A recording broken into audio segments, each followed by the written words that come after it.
Banana TV.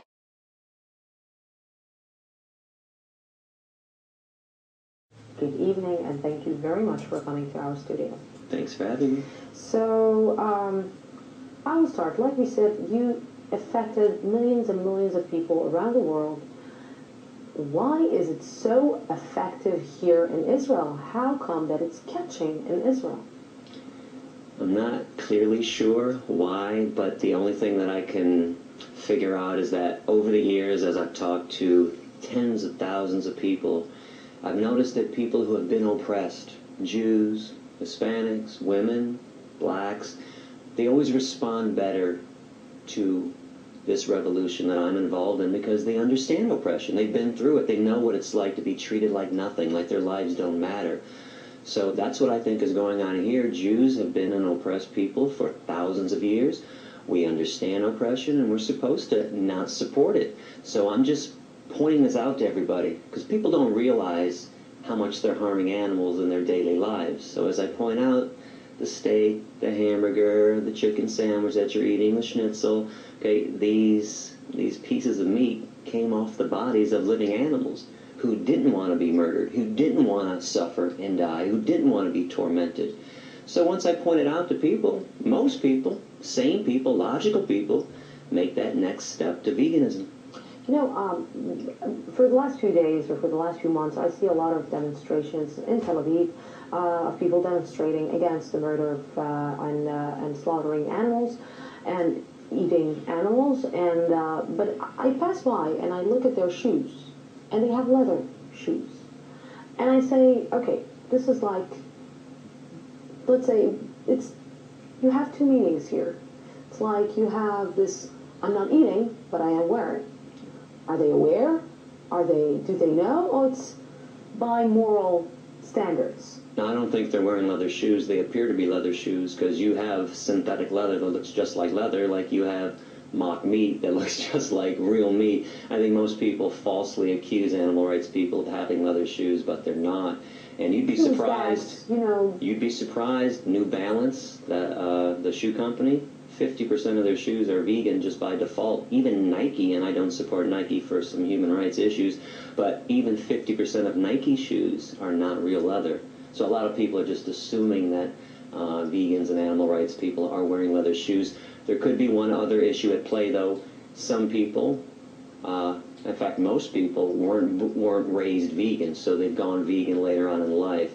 So they might have already had leather shoes. Mm-hmm. Well, at that point, the damage has been done. What's the point of throwing them in the trash when the damage is done and you weren't aware of the atrocity that you were taking part in? So maybe people are just wearing them out. And I do advise people to do that. You can either wear out your old animal skin stuff or you can give it away. That's what I did when I went vegan. I just couldn't have animal skin on my body. It made me disgusted. It's amazing that you're saying animal skin and not leather. And well, that's what it is. See, we like to use euphemisms, which is why these atrocities take place. So we always want to say leather when it's cow skin. And we want to say, even the terms bacon. What's bacon? You mean pig flesh? So once you start thinking about what we're wearing and what we're eating, again, this is why I say sane people will make a choice towards veganism.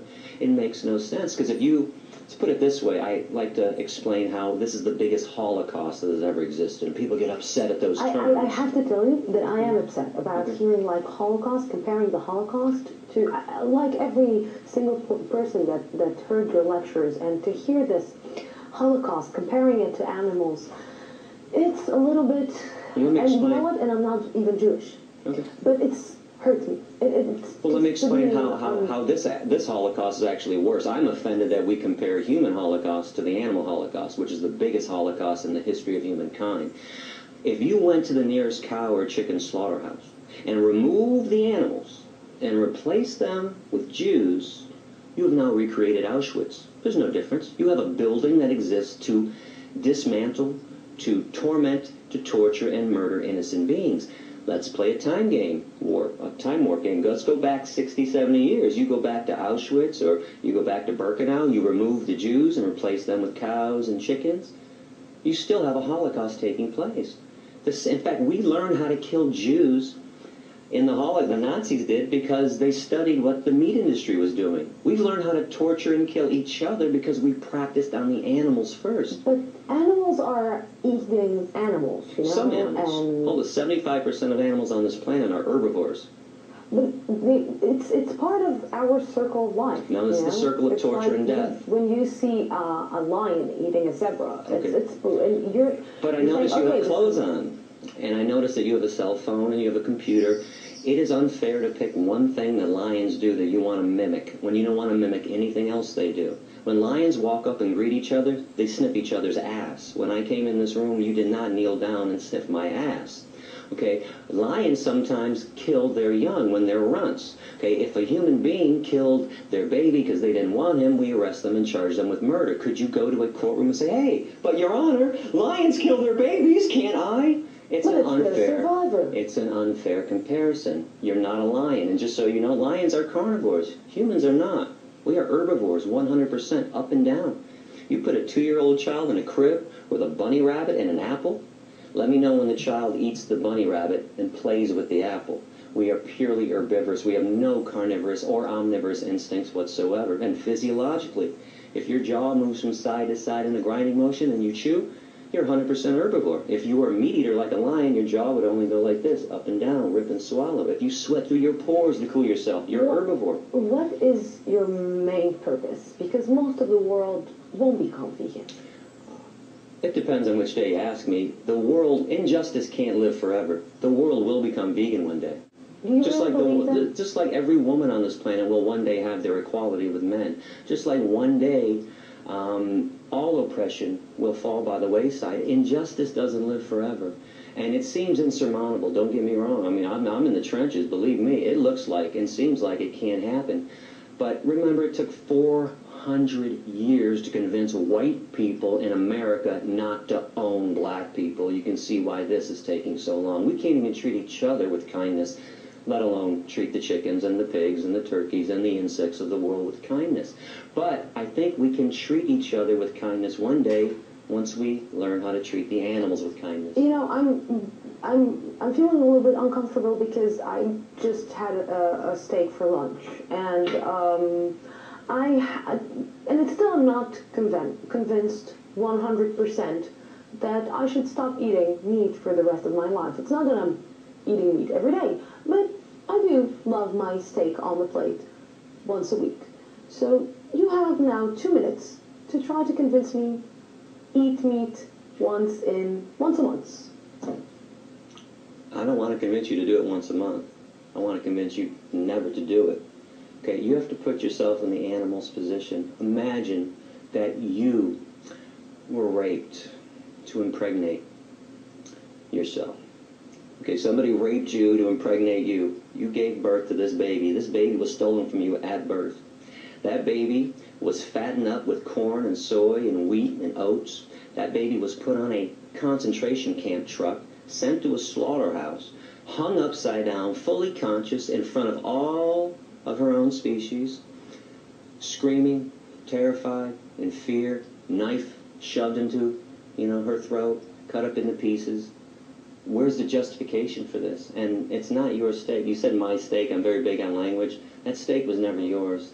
Okay, that steak is a euphemism, by the way. That's cow flesh. That flesh belonged to another living being. Where do humans get off owning and controlling living beings? Where do we get off thinking that we're the most special thing that has ever existed on this planet, when in reality, we're the most unspecial thing that has ever existed on this planet? Are you aware that if humans were removed from the planet, the extinction of humans would benefit everything that exists? Are you also aware that if the bees died off, as we've been talking about this for about 10 years in the news, the whole system collapses? If the ants were exterminated, the whole system would collapse. This is how important and special ants and bees are to the world. Why do we think we're better than they are when they serve a vital role and we serve no vital role whatsoever? We're tormentors. We're oppressors. Where do you think it's coming from? The arrogance? Yeah. I'm not sure. I don't know what has gotten into us.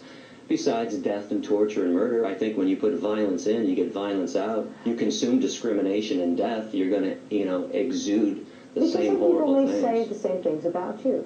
Because Wow. some people may say that he's arrogant, he thinks that he knows better, he thinks that he's better than us, and actually we're all let's say, how can I put it, I'm the one to be charged, and you are the judge who is judging me right now. Yeah, and well, there's two people in this world. There's people that judge and people that lie about judging. We judge people every day. We judge child molesters. We judge rapists. We judge Nazis. We judge murderers. And I know this is a shock to the meat, dairy, and egg eaters of the world, but vegans are more ethical than they are, hands down. And, of course, just like a person that doesn't rape is more ethical than a person who does rape, a person who doesn't kill cows, pigs, chickens, and turkeys is better than a person who does kill and torment cows and pigs. Do you think that a person that is not killing birds and chicken and cows and pigs and eat meat, he cannot rape anybody? He cannot murder? There are no vegan rapists in the prisons of the world. You go find me a vegan rapist. I'd love to hear about a story.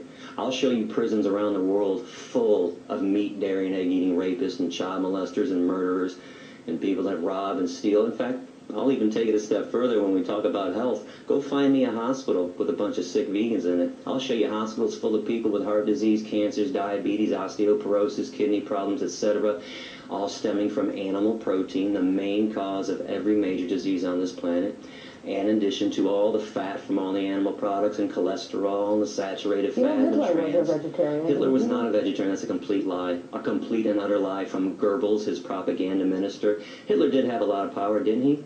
If he had all this power that he had, why didn't he mandate veganism if he were a vegan or a vegetarian? Do you know that Himmler, the guy that constructed all the gas chambers, was a chicken? Maybe he wanted to slaughter Jews. This is why he had another idea, other idea. Two of his biographers, Albert Speer and Robert Payne, talked about Hitler's love for liver dumplings and pigeon, which is known as squab. His main chef, Dion Lucas, wrote a book in 1964, the Gourmet School Cooking Book, and she wrote his favorite recipes, which were all meat-based recipes. This is the power of propaganda, the power of Goebbels, still alive and well. Do you know why people think Hitler was veg? Goebbels wanted to make Hitler seem as peaceful as somebody else in the world at that time who was loved and adored. And his name was Mohandas Gandhi. And Gandhi was vegetarian. And Goebbels would say, wait, Hitler's just like Gandhi. He loves animals too. And he's peaceful to the animals and he's a vegetarian. He's not. And just so you know, all the concentration camps did have animal slaughterhouses there too. And when the Allied forces came in to rescue the Jews and the Gypsies, they left the animals behind. This is why I call this the world's largest and longest running Holocaust. The animal Holocaust was happening long before the Jewish Holocaust, during the Jewish Holocaust, and it's still happening today. Every second, just so you know, of every minute, of every hour, of every day, female animals are raped to impregnate them.